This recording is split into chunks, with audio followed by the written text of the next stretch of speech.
urabizi mu isi yo kwamamara rero rimwe na rimwe ntibisaba impano yawe gusa oya iyo udahagurutse ngo urwane uce hirya no hino hari igihe rwose bitavamo kuko siko twese twavukiye mu miryango ikomeye ngo idusunike byore kugera ku iterambere ry'impano zacu niba nawe rero ukishakisha ugerageza ngo abantu bamenye impano yawe n'ibyo ukora izina ryawe rigarukaho kenshi ikizere nuko bimwe mu byamamara ukunda babanje gukubitika bakoraga nta bushobozi buhagije nta muntu bazi ndetse abandi bagakora akazi benshi bafata nk'agasuzuguritse ariko bitewe no gukora cyane hamwe n'umugisha w'Imana baragafata muhaye ikaze muri iki kiganiro kirambuye aho tugiye kugaruka kuri bimwe mu byamamare byaciye mu buzima bugoye ariko bakagera kure ndetse bazi ubuzima koko ngiye mugiye kubana nk'ibisanzwe ndi Florence.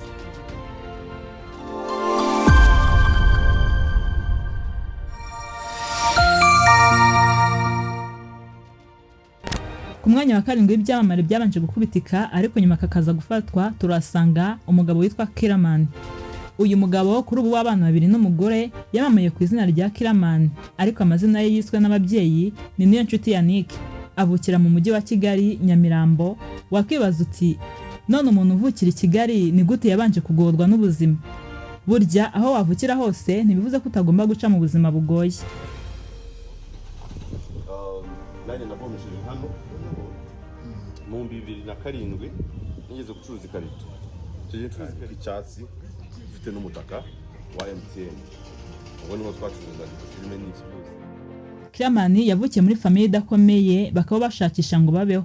Mu gihe yari arangije amashuri yisumbuye nk'urubyiruko yagombaga gushaka uko yakwiteza imbere.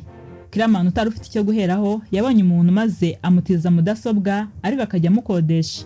Yatangiye kujya akora ibyo gutanga filime zisobanuye muri quartier nuko nyuma aza kujya agurisha ibikoresho bya electronique harimo flash machine n'ibindi.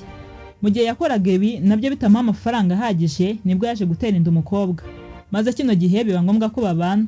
Nyuma ubuzima bwarabakomeranye maze asaba umugore we ko yasubira iwabo hamwe n'umwana bari bamaze kubyarana. Yatangiye ashakisha ubuzima nk'ibisanzwe akora utuzi dutandukanye harimo n'uduciriritse. Ubu nibwo nyuma yaje kwinjira muri filime za komedi zakorwaga na Nyagiso. Kubw'amahirwe bamwemerera kuzajya akina. Gusa ariko nubwo yakinaga yamaze umwaka wose akinira ubuntu. Niko gutekereza abona afite imana atarazi yigira inama yo gutangiza filime ze. Yahise afungura channel maze akora filime zisanzwe ndetse n'iza komedi. Dore ko hano yari amaze kumenya ko abantu bamukunze mu buryo akinamo. Birumvikana ntabwo yahise azamuka kuko byamusabye kwihangana no gukomeza acika intege. Niko yagiye azamuka gake gake filime ze zirakundwa maze anifashisha abandi bakinnyi bakunzwe. Kugeza ubu numwe mu bakora filime bafite agatubutse ndetse umunsi ku wundi agenda yongera abakinnyi bashya ndetse na filime nshya. Numwe kandi mu byamamare biherutse gukora ubukwe bw'agatangaza byatwaye amafaranga menshi y'akayabo.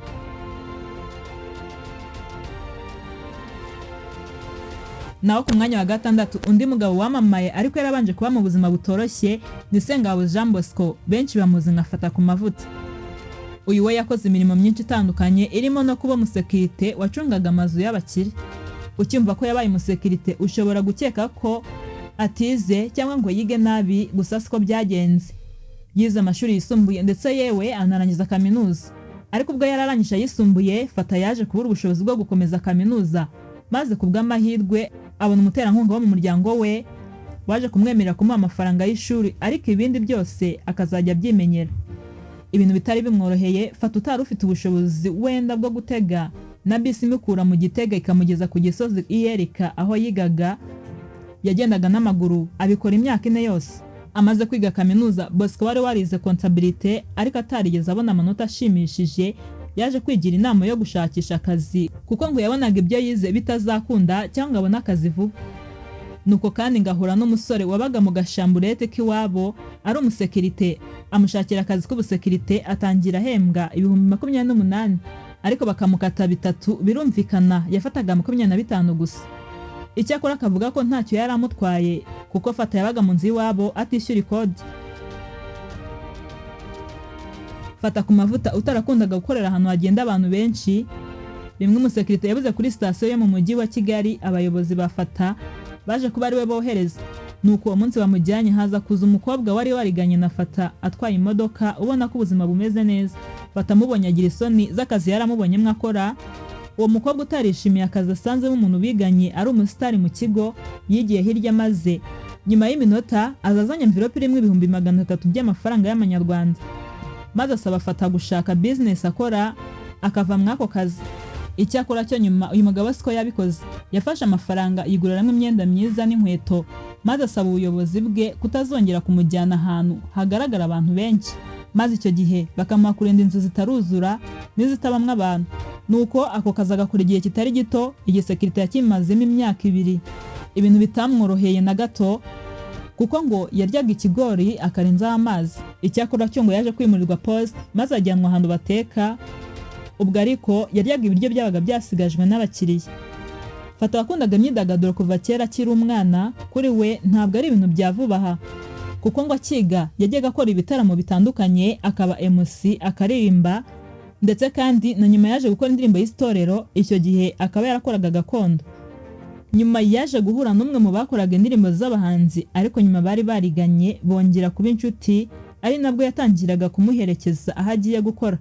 Gake gake Fata yaje kumenya gufata amajwi n'amashusho maze abimenya neza ubwo yahuraga na Faizo Pro nawe watunganyaga imiziki imwe y'abahanzi.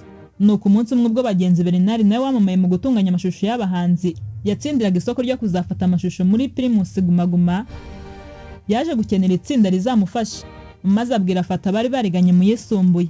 Guma Guma Fata yakoze kuva ryatangira kugeza risoje, aho yahoraga iruhande rw'abahanzi mu byo bakora byose. Aho niho yakuye bumwe mu bumenyi bwo kwitangazamakuru mu myidagaduro rikora. 2014 nibwo Fata yinjiye mu itangazamakuru neza ahereye kuri Contact, aho yakoreye imyaka 6, Flash FM na televiziyo 3D TV, nyuma ajya kuri Radio Isibo, ari nabwo mu minsi ishize yaje gutabwa muri yombi azira ibyaha bikorerwa ku mbuga nkoranyambaga. Hagati ariko Fata yakomeje umuziki. Naho ku mwanya wa 5 ibyamamare byabanje kugorwa n'ubuzima ariko nyuma kakaza gufatwa, turasanga umunyamakuru Hagenimana Benjamin wamamaye nka Gicumbi, aho uyu mugabo yigeze guhishura ubuzima bwa mbere yuko aba umunyamakuru ko burya yabayeho umuyedi muri Kigali. Nk'umwana w'imfura mu muryango wakuze adafite se agasigarana na nyina gusa na barumuna be 3, mu mwaka wa 2010 Gicumbi yafashe icyemezo cyo kujya gushakisha ubuzima muri Kigali, ariko akaba yarafite mubyara we wahageze kera maze abanza kumucumbikira. Nawe rero ntabwo yabonye icumbi ngo yirwa aryamye yibagiwe icyamuzanye. Yatangiye kujya agenda ashakisha mu mujyi wa Kigali, maze icyabonye cyose kimuha amafaranga kandi abona nta kibazo giteye kuri we akagikora. Atira harya inyuma ya stade ndazenguruka mba nikubise muri arena. Ongeye kuzukira kuri Patriote. Hagenimana wakundaga umupira w'amaguru kuva kera, anageze Kigali yakomeje kuwukunda kurushaho, ku buryo mu mafaranga make yakoraga akajya kuri imipira yaba iyo mu Rwanda ndetse no hanze. Uyu mugabo uzwiho kugira impaka mu mupira, no mu gihe yarebaga umupira yabaga afite impaka z'udaca, ibintu yakundiwe cyane nabo barebanaga umupira, aho akenshi ibyo yavugaga wasangaga bibaye maze abenshi batangira kwemera ubusesenguzi bwe. Uku kuburana rero nibyo byamuhaye amahirwe, bituma abona amahirwe yo kujya gukora kuri radio. Bikaba byarabaye nyuma yuko umwe mu bo barebanaga umupira yaramaze kumuvumbura mu Imana idasanzwe, maze amufasha kujya kuri radio. Uwari umuyede yinjira mu itangazamakuru gutyo. Nyuma y'umwaka Benjamin yatangiye gukora kuri radio ebyiri, aho imwe yabaga iri Kigali indi iri mu ntara, ariko kuko yari azi icyo yashakaga akajya acishamo akarikodinga ikiganiro kimwe hamwe, ikindi agakora live ahandi. Aho hose kandi yahakoraga mu minsi y'imibyizi. Nyuma y'imyaka 2 munaniro umurembeje yahisemo gukora kuri radio imwe, maze yiyemeza kuguma Igicumbi, ari naho yaboneye umushahara we wa mbere. Nyuma y'imyaka 2 amaze akorera Igicumbi, byatumye abaturage bamwiyumvamo cyane kugeza ubwo yitiriwe aka karere, aho iri zina Gicumbi ryatangiriye kumufata, maze nawe ararikomeza kuryitwa kugeza n'ubwo n'uyu munsi utaryongeye ku mazina yasanzwe rwose ngo waba atari uvuze. 2014 ubwo habaga igikombe cy'isi, Benjamin akacyogeza cyose kikarangira, nibwo izina ry'uyu mugabo ryatangiye gukomera no kumenwa n'abakunzi b'imikino. Uyu mugabo wari ukoze ibintu bikomeye, ahita asabwa no kuzajya yogeza imikino ikomeye yo ku mugabane w'Uburayi, bitewe n'ukuntu abaturage bari basigaye bamukunda kabikora neza bikunze. Mu mwaka wa 2016 nibwo Radio DC yamubengutse, maze bamuha akazi, bamuha kujya gufatanya na Fuad Wihanganye mu kiganiro cy'imikino cyitwa Ten Zone, ndetse no kogeza imipira itandukanye. Bombi bakaba baravuye kuri no radio berekeje kuri BNB, banakorana ikiganiro gikunzwe cyane na benshi. Uyu mugabo wakuze wumva azaba padiri yaje kuvamo umunyamakuru, ndetse akaba yarubatse hamwe n'umunyamakurukazi Adelphine Muhoza bahuriye mu kazi ubwo bakoraga kuri Radiant TV 10. Gafaranga nayo numwe mu byamamare byabanje kugorwa n'ubuzima ariko nyuma kagafatwa. Yabamaye mu rwenya aho nyuma yaje gukora filime harimo yiswe Bavakure yagarutse ku buzima bwe. Ubundi uyu mugabo avukira Nyamasheke, akavukira mu cyaro, akavukira mu muryango wari ukennye cyane, ubuzima bwari bwaranze maze uno muryango ukagenda wimuka bashakisha. We yaje kuva imbere iwabo ho gato aho yahungaga inzara yabonaga. Nuko Gafaranga wari umaze iminsi biragenda ataza hagiye yaje kugira ku rugo rwiza cyane rusa neza maze rwinjiramo ashaka akazi. Gusa kubw'amahirwe make yasanze bafite undi mukozi. Nuko babasaba ko bamureka akajya bakorera bamugaburira. Baramwemereye maze akora amezi 3 yishimye cyane kuko bamuhaga ibyo kurya kandi n'ubundi icyo yahungaga ari inzara. Ubwanjye ninjye wagiye nakoreje ubwenge bw'umutwe navuga ati ranzu sinayikomanga isa nk'iyi wacu. Ubona abakene bagenzi bandi ndebye navuga ati no bari mu cyiciro nk'icyo kwabakuru banje ntibangaburira ndanoma ndebe inzi ndasa nk'iyi wacu. Navuga ati hari ahantu barengeje iwacu bushobozi njyayo. Mu byo yakoraga yaragiraga ihene ndetse rimwe na rimwe akanahinga. Nyuma Gafaranga yaje guhura n'umukecuru wari umuzi wabo maze areba ukuntu arimo arakora imirimo ivunanye maze amusaba kuzagenda akamufasha. Gafaranga yaje kujya kuri umukecuru wari usanzwe akora ibiraha n'amacapati maze amwigisha kubikora naho atangira kubikora uko nguko.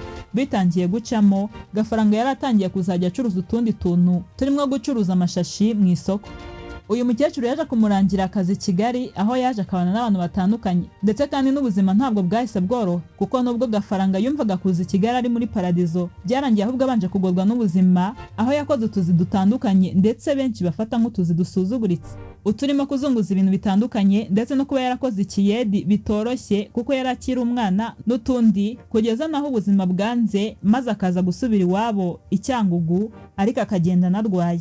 Ahageze nabwo asanga ibintu nibibi kurusha uko yahasize. Nyuma yo kubona ko mu cyaro byanze yaje kugaruka i Kigali yizanye maze agakora imirimo yose. Muri ibyo byose bikomeye yaciyemo ahamya ko ikintu cya mbere gikomeye ari ukwihangana ndetse akagerageza kubinyangamugayo ari nabyo byatumye aho yahoraga kenshi bamukunda bagatangira no kumushyigikira kugeza abaye uwo ari uyu munsi.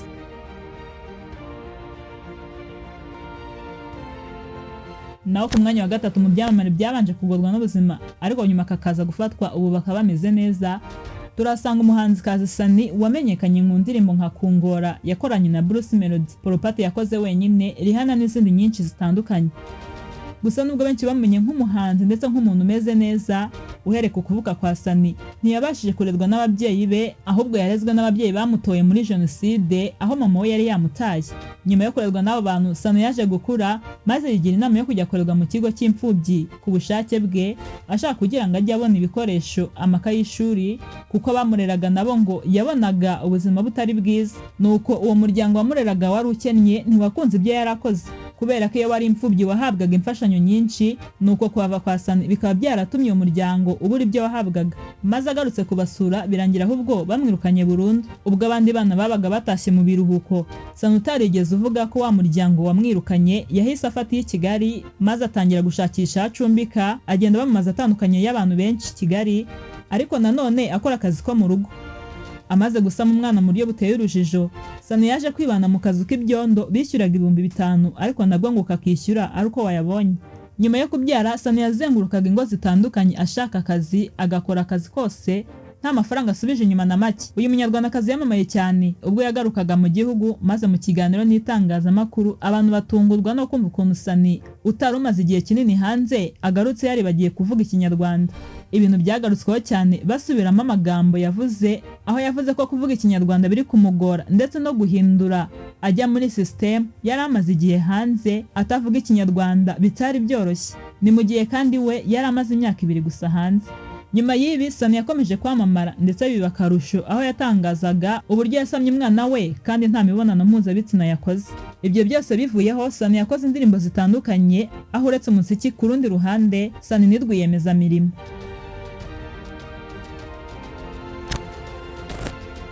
Umugabo uzwi nka BYABANJE nuje ku mwanya wa 2 mu byamamare byabanje kugorwa n'ubuzima ariko nyuma kakaza gufatwa.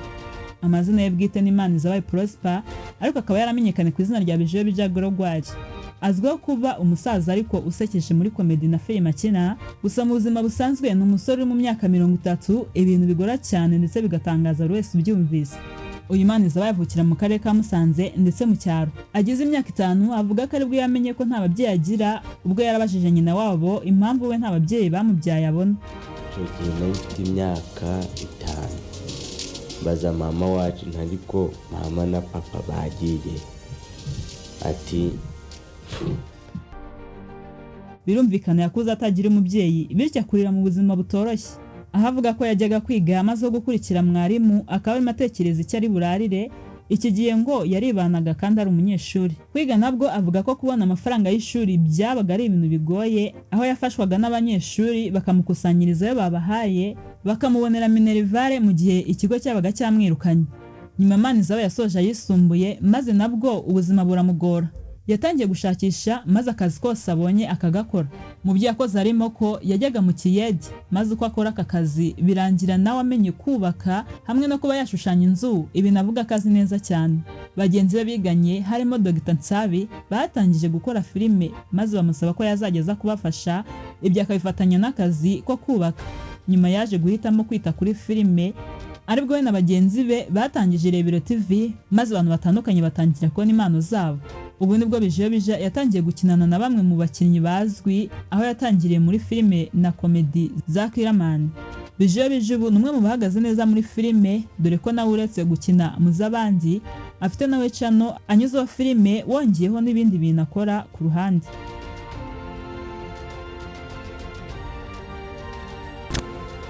Kalisa Ernest wamamaye nka Samusure niwe waje ku mwanya wa mbere w'ibyamamare byageze ku bwamamare bigoranye, barabanje gukubitwa n'ubuzima ariko nyine nyuma akagafatwa. Uyu mugabo mbere yo kuba umukinnyi wa filime yabanje gukora imirimo itandukanye harimo akazi ko mu rugo, kogosha ndetse na umunyonzi n'ibindi byinshi.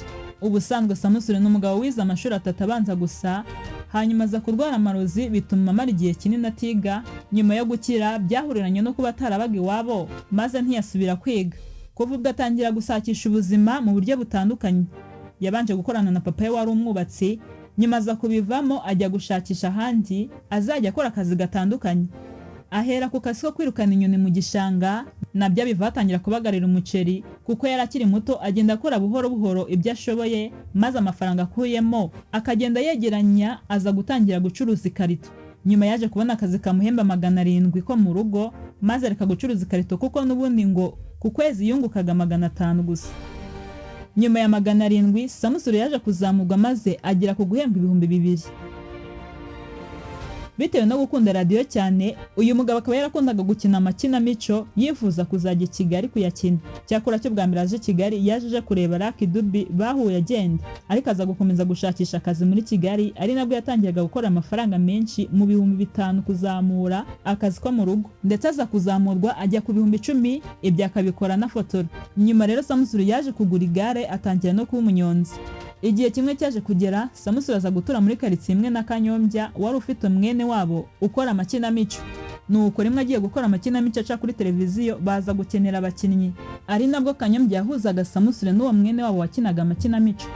Samusure hageze abikora neza ndetse baranamukunda, yinjira muri sinema n'amakinamico uko nguko. Nibwo nyuma yamenyekanye ndetse impano ye yongeraho kuba MC mu birori bitandukanye. Benshi muri ibi byamamare bahuriza ku kubana neza n'abandi, kwicisha bugufi, kudacika intege cyangwa ngo basuzugura akazi ariko kose. Ibyo biri mu byabafashije guca muri ubwo buzima bakaba bo bari bo uyu munsi, ariko nanone bemeza ko Imana yabafashije kuba yizera. Wakoze cyane kubana natwe. Niba hari umusitari uzi twibagiwe nawe wabanje kugorwa n'ubuzima cyane, mutubwire muri comment. Ariko kandi nkubwira ko ugomba gukomera mu byo wabunyuramo byose, nawe bizakunda. Hanyuma kandi wibuke gukora subscribe niba utarayikora, kugira ngo ibiganiro byinshi bikugereho.